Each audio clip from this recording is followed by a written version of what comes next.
جن کو مقصد حیات سمجھ آ جاتا ہے ان کے پاس فضول کاموں کے لیے وقت نہیں ہوتا۔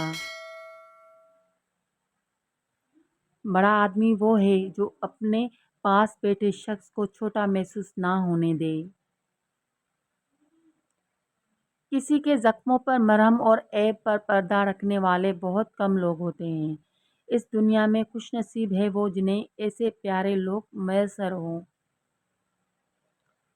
آپ کے ارد گرد اگر کوئی مجبور، پریشان حال یا مصیبت زرد ہے تو یہ مت سمجھیں کہ یہ اس کی آزمائش ہے، یہ آپ کی بھی آزمائش ہے۔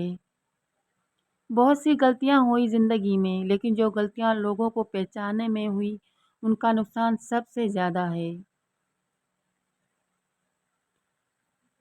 محبت اور عشق میں بہت فرق ہوتا ہے۔ محبت ایک سے زیادہ کے ساتھ ہو سکتی ہے لیکن عشق بس ایک ہی سے ہوتا ہے۔ اکثر چیزوں کی قدر وقت گزر جانے کے بعد ہوتی ہے۔ کسی اچھی چیز کے وقت پر قدر کر لینا بھی ایک طرح کی خوش قسمتی ہے۔ بندوق کی غداری زیادہ سے زیادہ چند لوگوں کی جان لے سکتی ہے مگر قلم کی خیانت پوری قوم کو تباہ کر سکتی ہے۔ کسی کو آزمایا نہ کریں، ضرورتیں، کمزوریاں، مجبوریاں غالب آ ہی جاتی ہیں۔ فرشتہ کوئی نہیں ہوتا۔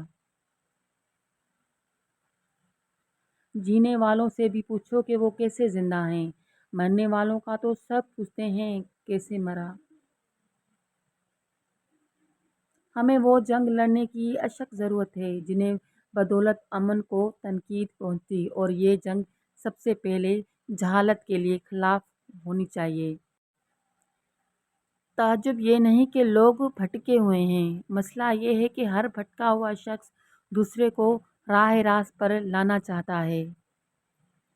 نصیحتوں کو پڑھ کر تبدیلی نہیں آتی بلکہ نصیحتوں پر عمل کر کے تبدیلی آتی ہے۔ اگر آپ کو عید ایک عام تہوار لگنے لگا ہے تو کسی غریب مجبور کی کوئی ایک ضرورت پوری کر کے دیکھیں، آپ کو وہ لمحے بھی خاص محسوس ہونے لگیں گے۔